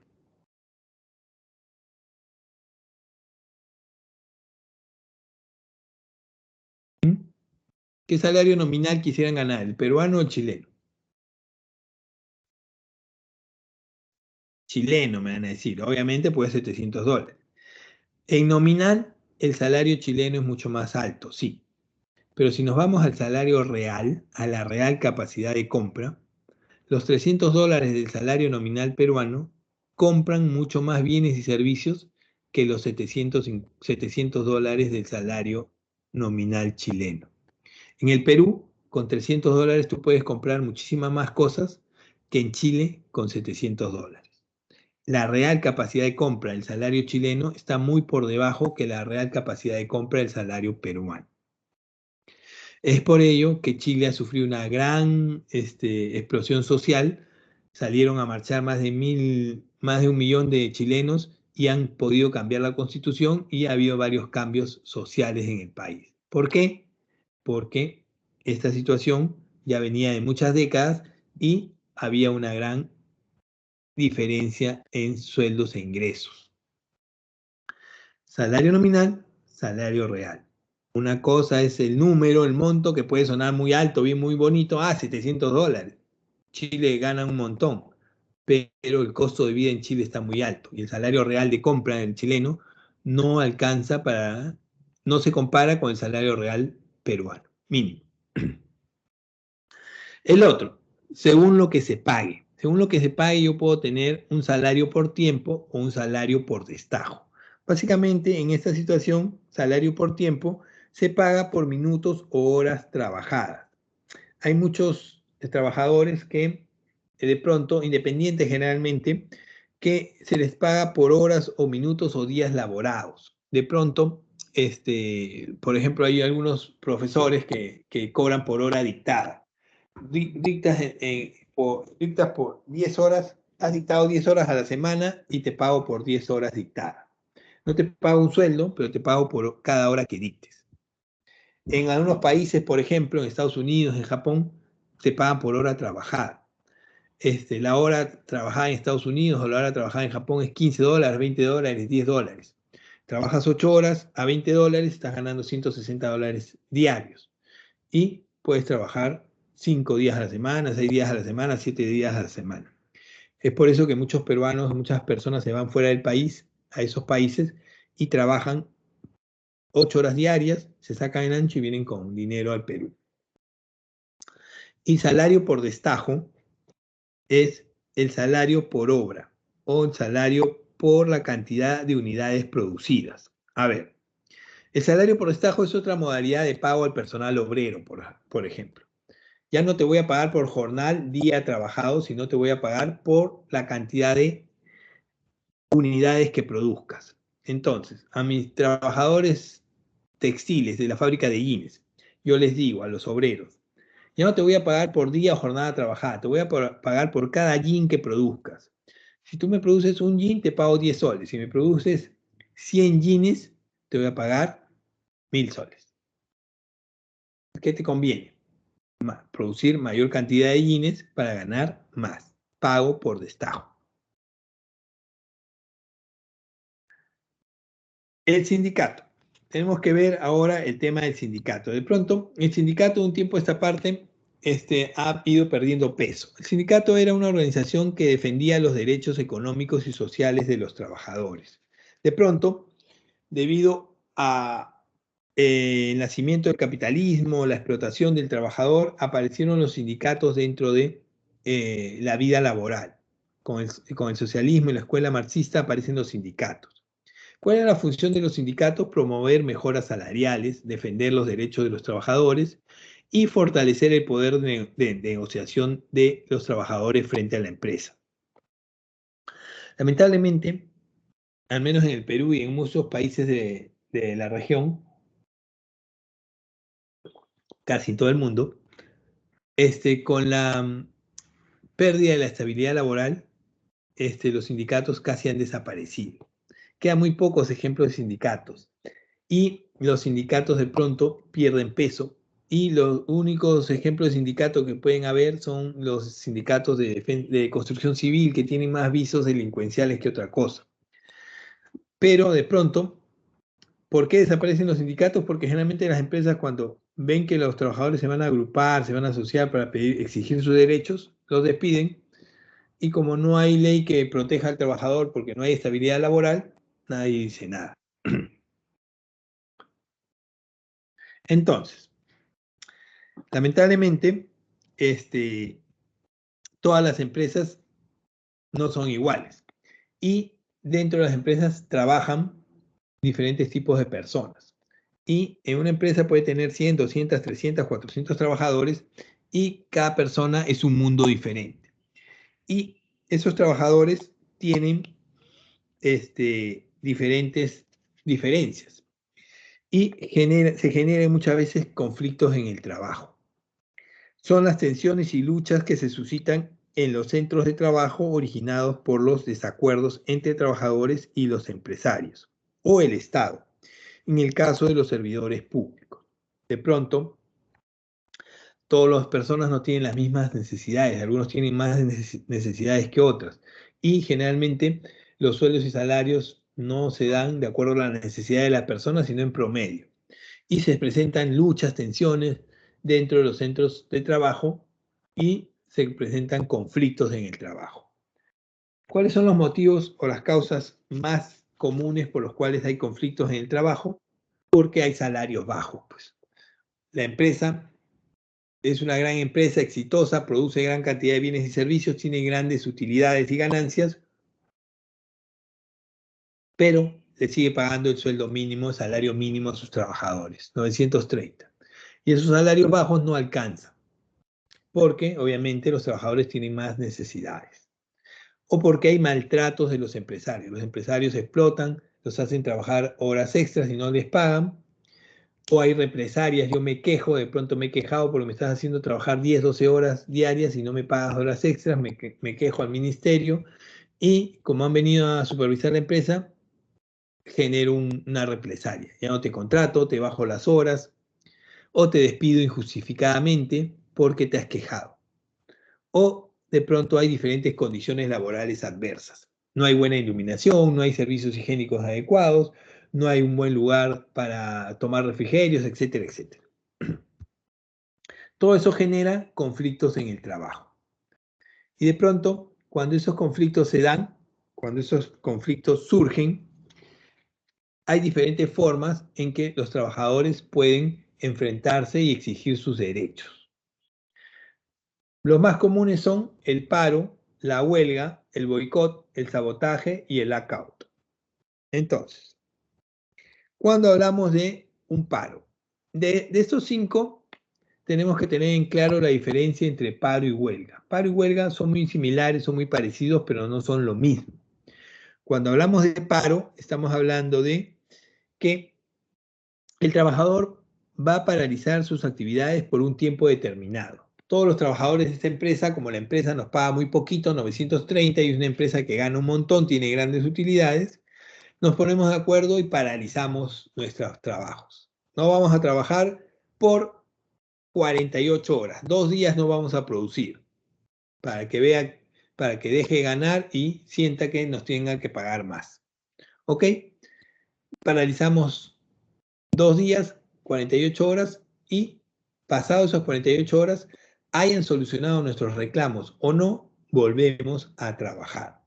¿Ok? De repente pasaron las 48 horas y la empresa ni caso nos hizo, igual volvemos a trabajar. Eso es diferente a una huelga. Cuando hablamos de una huelga, estamos hablando de una paralización indefinida. ¿Qué quiere decir esto? No nos hiciste caso con el paro, ahora vamos a paralizar indefinidamente. No vamos a volver a trabajar hasta que soluciones nuestros reclamos, hasta que nos incrementes el salario. ¿Cuánto va a durar la huelga? Un día, una semana, un mes, 2 meses, 3 meses, 6 meses, hasta que hagas caso a nuestros reclamos. Nadie trabaja hasta que hagas caso a nuestros reclamos. Huelga. El ejemplo último de huelga importante que hubo en el Perú fue en el año 2017, me parece, con la huelga estudiantil, la huelga de docentes, maestros, ¿se acuerdan? Estuvieron a punto de perder el año escolar, casi 6 meses de paralización, hasta que el gobierno hizo caso y solucionó el problema. No volvieron a trabajar hasta que se regularizaron los reclamos.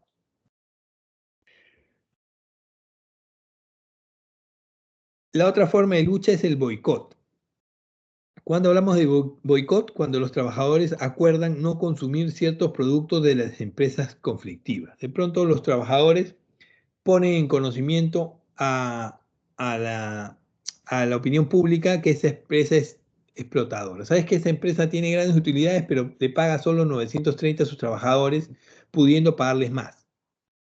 Y de pronto la opinión pública se pone de acuerdo y dice, ¿sabes qué? Como eres un explotador, no te voy a comprar tus productos hasta que regularices los pagos. Ha pasado con Repsol, por ejemplo. ¿Ha visto esa campaña? No consumas productos Repsol hasta que limpien el mar del Perú.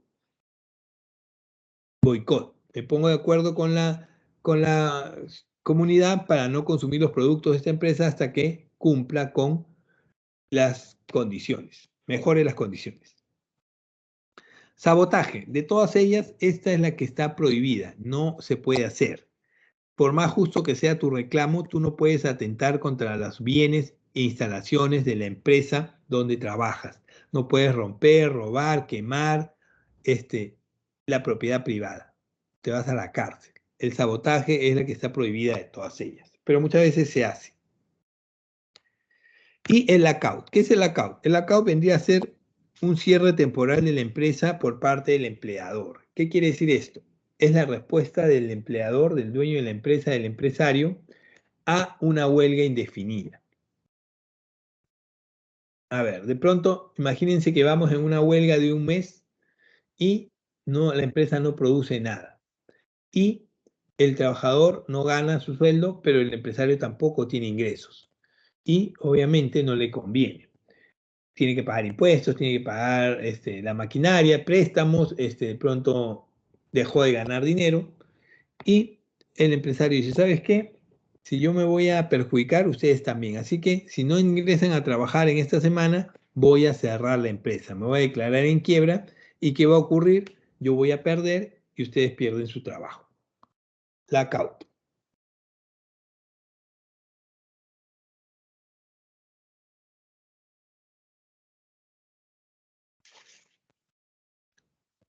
Entonces, cuando esto ocurre, cuando esta situación ocurre,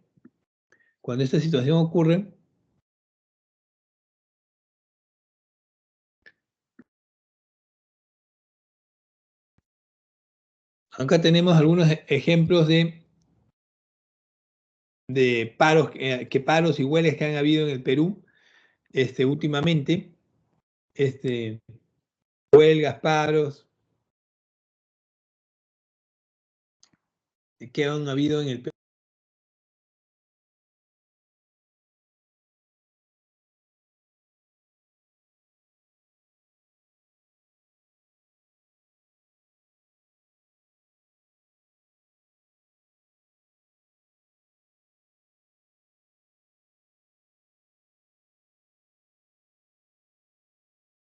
Profesor, su audio.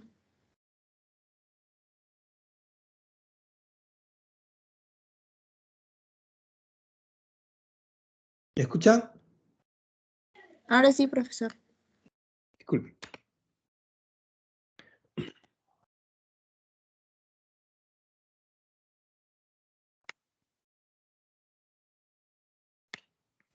A ver. Aquí tenemos algunos ejemplos de paros, huelgas indefinidas que están ocurriendo en el país a la fecha, el 24 de enero, relativamente actuales, para que vean más o menos cómo se da esta situación. Entonces, ¿qué es lo que ocurre cuando se presenta una situación de huelga o situaciones que ya tornan demasiado tiempo sin solucionarse? De pronto, tenemos una situación de huelga indefinida y los trabajadores mineros, o los trabajadores agrícolas, o los agroexportadores, o los trabajadores de algún tipo de rubro, hacen una huelga indefinida y salen a la calle a protestar, por ejemplo, y hay conflicto social, ya interrumpen el tránsito, etcétera, etcétera, que ocurre muchas veces, y ya hacen bulla y ya la opinión pública empieza a observar y llamar la atención. Oye, ¿qué está ocurriendo? ¿Qué está pasando? ¿Por qué no se soluciona esa situación? Ya tiene un mes los trabajadores en huelga. Y cuando esto ocurre, hay varias formas de solucionarlo. Las dos más comunes son las siguientes. La primera es la conciliación. Esto ocurre cuando los trabajadores y el empresario se reúnen con un mediador, quien va a proponer alternativas de solución. Sin embargo, dichas propuestas no tienen carácter impositivo. En base a estas alternativas propuestas se llega a un consenso o una solución.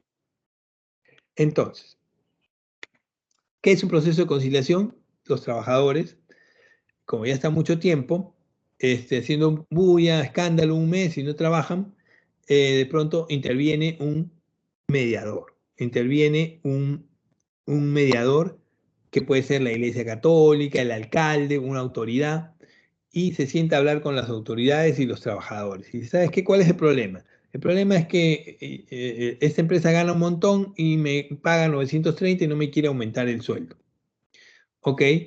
¿Y tú por qué no le aumentas el sueldo? ¿Por qué? Porque la ley me dice que lo máximo que puedo pagar, lo mínimo que puedo pagar es 930 soles y de acuerdo a la ley yo estoy pagando, no estoy afectando a la ley. Entonces no le voy a subir. Entonces el mediador puede proponer medidas de solución. A ver, no le quiere subir, ¿por qué no en vez de subirle el sueldo le das vales de consumo? ¿Por qué no le mejoras los horarios de trabajo? ¿Por qué no le incrementas aunque sea 100 soles, etcétera, etcétera, etcétera? ¿Ok? Propone soluciones, propone alternativas, los hace conversar, los hace interactuar. Muchas veces ya con el hecho de conversar e interactuar se pueden solucionar las cosas, pero todas esas propuestas que hace simplemente son alternativas de solución, no son de carácter impositivo, no se tienen que cumplir, simplemente son alternativas. El empresario puede tomarlas o no, y si no las toma no pasa nada. Entonces, si esto no se soluciona y sigue dilatándose en el tiempo y lamentablemente la situación se pone más crítica, es cuando ya interviene el arbitraje. El arbitraje ocurre cuando las partes en conflicto, trabajadores y empresarios, no llegan a una solución, por lo que ya interviene una autoridad, el Estado, por ejemplo. A través del Ministerio de Trabajo, interviene en calidad de árbitro, teniendo sus resoluciones fuerza de ley. ¿Qué quiere decir esto? Que el Estado interviene, el Estado se mete, el Estado dice, ¿sabes qué? Ustedes están haciendo demasiado escándalo, están afectando a la comunidad con sus reclamos, sus bullas, su bloqueo de carreteras. ¿Sabes qué? ¿Qué está pasando acá? Yo voy a intervenir. A ver, ¿qué sucede? Yo gano 930 y quiero que me aumente el sueldo a 1500 porque esta empresa tiene grandes utilidades. Tú, ¿por qué no le aumentas el sueldo? No, porque de acuerdo a la ley no me pueden obligar a pagarle más de 930 porque la ley me ampara. Ok, el Estado interviene y dice, ¿sabes qué? A partir de mañana usted le va a incrementar a 1100. No, que no lo voy a incrementar, le incrementa porque es de carácter de ley. Yo te estoy indicando que se le incrementa sí o sí. Se cumple sí o sí. ¿Por qué? Porque esta situación tiene que solucionarse. El árbitro propone una solución y esta se tiene que cumplir. Uno de los ejemplos más saltantes de arbitraje que hemos tenido dentro de los ejemplos es, por ejemplo, el que se dio en el arbitraje fronterizo de Chile y Perú, Perú y Chile. Perú y Chile tenían conflicto todavía con su frontera marítima y no estaba definido. Perú estableció que debería intervenir una autoridad, la Corte de la Haya. La Corte de la Haya fue el árbitro en esta situación y estableció que ni para Chile ni para Perú debería haber un límite intermedio. Ese límite intermedio le daba varios kilómetros del mar a Perú y le quitaba varios kilómetros del mar a Chile. y se estableció un límite marítimo definitivo. Carácter de ley. Se cumple sí o sí, ya no discutan. No es que tú necesitas más, tú necesitas menos, se cumple y punto. Arbitraje. Generalmente, ¿quiénes participan dentro de los procesos de arbitraje? ¿Quiénes son los árbitros? Las autoridades. Las autoridades son los árbitros. El Ministerio de Trabajo, las municipalidades, los alcaldes, etcétera, etcétera. Por ejemplo, el Ministerio de Trabajo ha solucionado más de 40 conflictos laborales en los últimos meses, interviniendo como árbitro.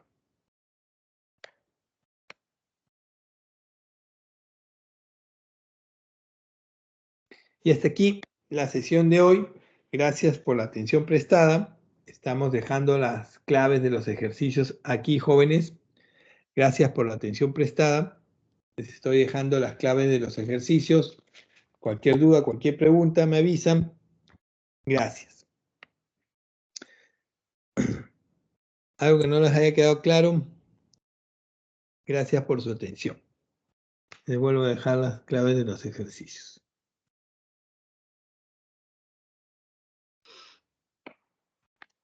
Ok, chicos. Gracias por su atención. Nos vemos la siguiente semana. Tengan un gran fin de semana. Cuídense. Gracias, chicos.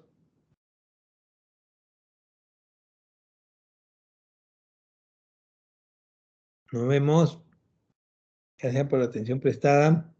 Les dejo las claves ahí.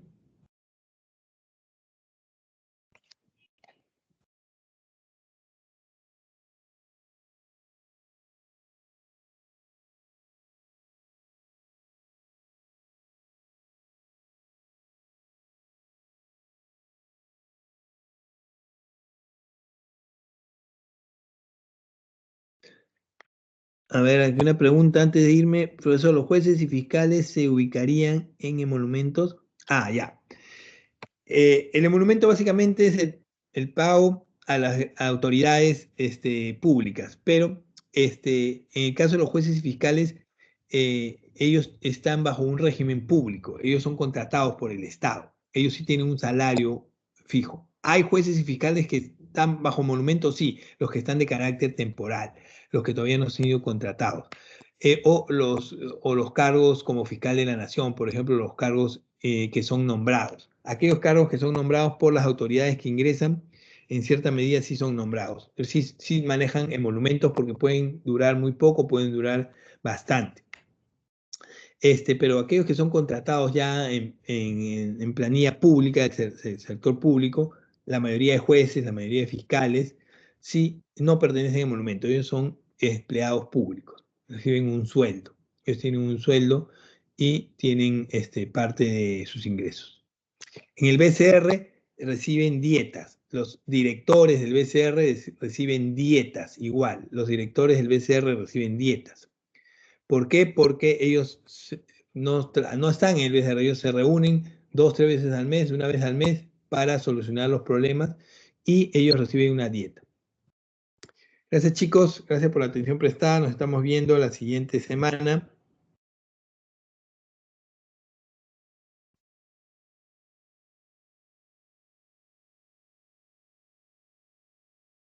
Despidos injustificados son, claro, generalmente un despido injustificado es arbitrario. Tiene que ver básicamente con lo mismo. Yo para despedirte tengo que tener una justificación. Si no tengo justificación para despedirte, estoy despidiéndote arbitrariamente. A ver, de pronto yo te puedo despedir por faltar o llegar borracho o drogado a trabajar. Pero si tú no has faltado nunca, has sido un trabajador siempre ejemplar y nunca has llegado borracho, pero eres muy reclamón, eso no es justificación para despedirte. Es un despido arbitrario. ¿Ok? Gracias, jóvenes. Nos vemos. Gracias, chicos. Nos vemos la siguiente semana. Cuídense.